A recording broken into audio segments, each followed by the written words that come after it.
Okay, these are some more notes from section 5.1, and this is going to be estimating the volume of a sphere. Now, we've been estimating areas under curves, and now we're going to try to do something a little bit more interesting. This is a actual volume, and you'll have to do some problems like this on your homework, so hopefully this will give you a good idea of the concept involved. So we're going to estimate the volume of a solid sphere of radius 4, and we're going to use cylinders to estimate the volume of a hemisphere, and then multiply by 2. Now, they've got a nice sketch over here, and I've got some other sketches. So let's take a look at the book sketch first. And this is what they're talking about. If we take a semicircle and we revolve it about the x-axis, then it will kind of form a sphere or a ball. And then if we use cylinders, and these kind of look like if you had several different like hat boxes of different sizes and stacked them up, or if you looked at it on the side on a wedding cake, how they have the different layers.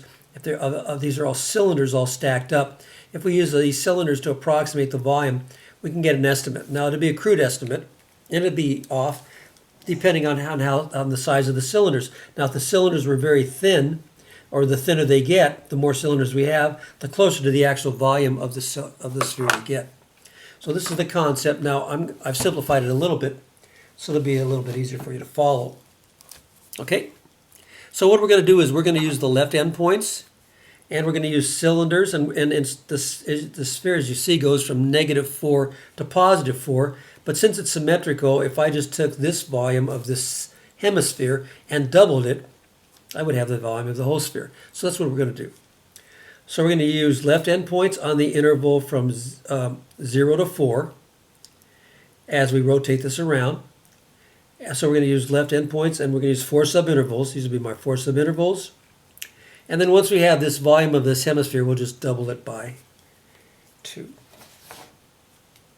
Or we'll double it, excuse me, that's redundant. We'll double it or multiply by 2, and then we should get the approximation for the volume of the sphere. So this is what we're going to do. So we're going to use these 4 cylinders.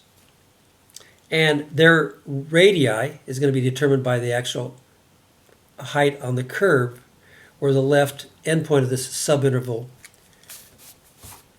intersects the curve, or actually the altitude determined by the left endpoint. In other words, right over here, the left endpoint is 0, and that's going to have a radius of 4 because it's going to go right up to 4. And then the same thing, the left endpoint will be 1, so we'll put 1 into this curve, 2, and 3, and then we'll get the radii for our cylinders. Okay? And we'll find these values, or these actual radii, just by putting 0, 1, 2, and 3 into the actual function. So let's take a look at this function first. Now remember, this is a circle, so the equation for a circle is basically x squared plus y squared equals the radius squared. In this case, the radius is 4, so the radius squared would be 16. And then if we solve for y, we would get y equals 16 minus x squared. And then if we solve for y, y would equal plus or minus the square root of 16 minus x squared. Now remember, negative is the lower part of the circle, and positive, the square root of 16 minus x squared, is the upper part of the circle. So that's what we're going to use. We're just going to deal with this top curve to get the radii. And these are the radii of our cylinders, and I put them in different colors. And we can get those by putting 0 into the function, and this is my function, so if I put 0 in here, 16 minus 0 is 16, the square root of 16 is 4. When I put 1 in here, 1 squared is 1, 16 minus 1 is 15, so that's the square root of 15, or approximately 3.87. Let's get this up a little bit more here. There we go. And then if I put 2 in here, 2 squared is 4, 16 minus 4 is 12, the square root of 12 is about 3.46. And then if I put 3 in here, 3 squared is 9, 16 minus 9 is 7, the square root of 7, which is approximately 2.65. So these are actually the radii that I'm going to be using for my 4 cylinders, these 4 cylinders.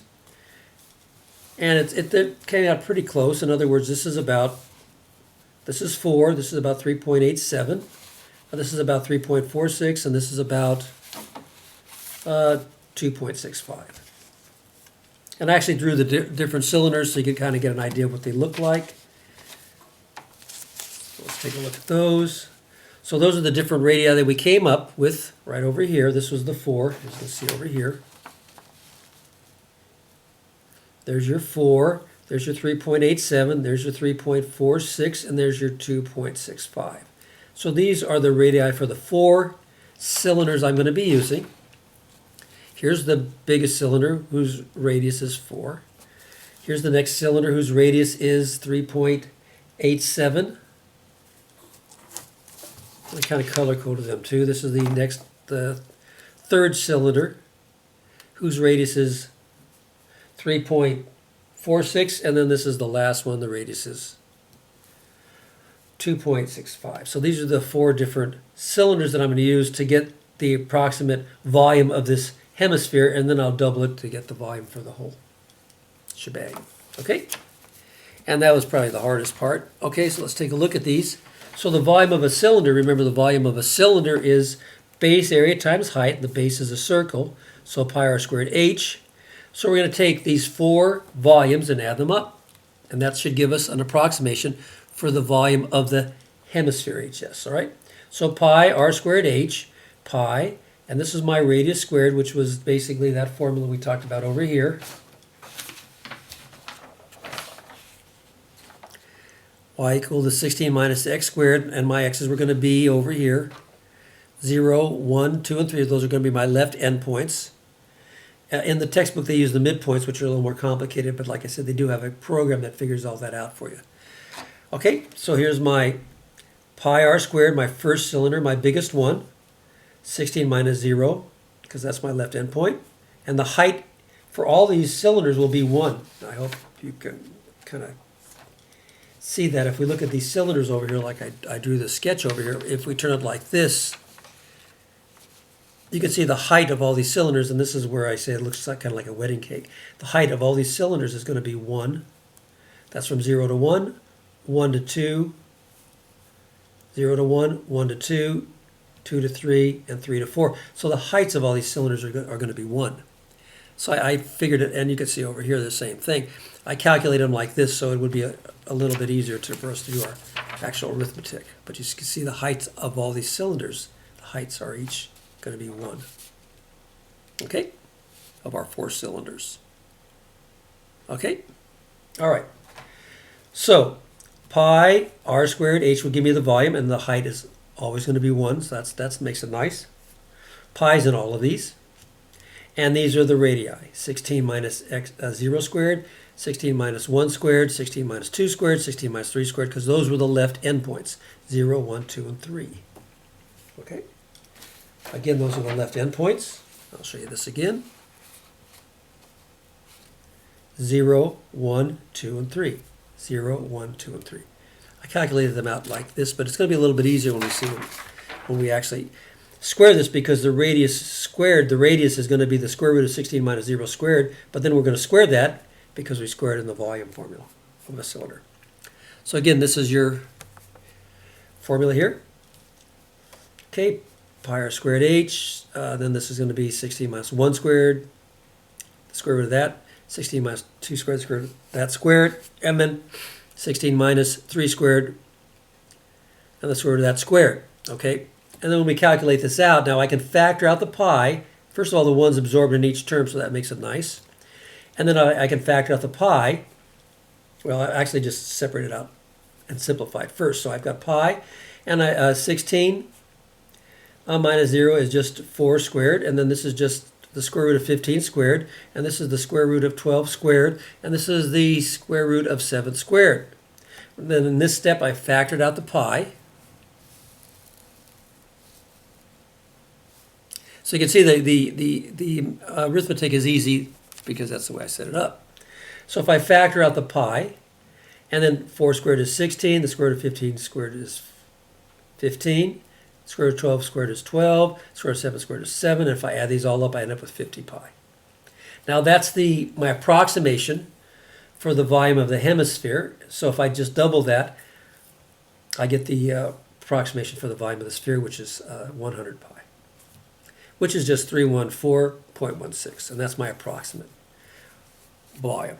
Now I can actually check the actual volume of the sphere by using the formula for the volume of a sphere, which is 4/3 pi r cubed, and r is 4, so 4/3, 4 cubed is going to end up being, that's 64. 4 times 4 is 16 times 4 is 64 times 4 is 256 over 3 pi. And if we work that out, we get the actual volume is 268.08. So we were quite a bit over. Okay?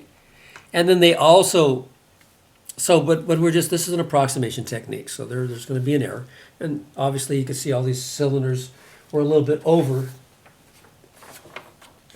the actual sphere. So we did have an over approximation. I think you could see that. Okay? And again, you can look back and you can take a look at example 3 over on page 267, and you can see how they do this and how they get closer and closer to the actual volume by using thinner and thinner cylinders. Okay. Now, if we want to find the percent error, we take our actual approximation, and this was the 314.16. This is what I call this the left cylinder approximation method. That's my own little invention. They call it just RAM, but we're actually using cylinders, not rectangles, so I thought that would be appropriate. Minus the actual volume, all over the actual volume, and that's going to give us a percent error.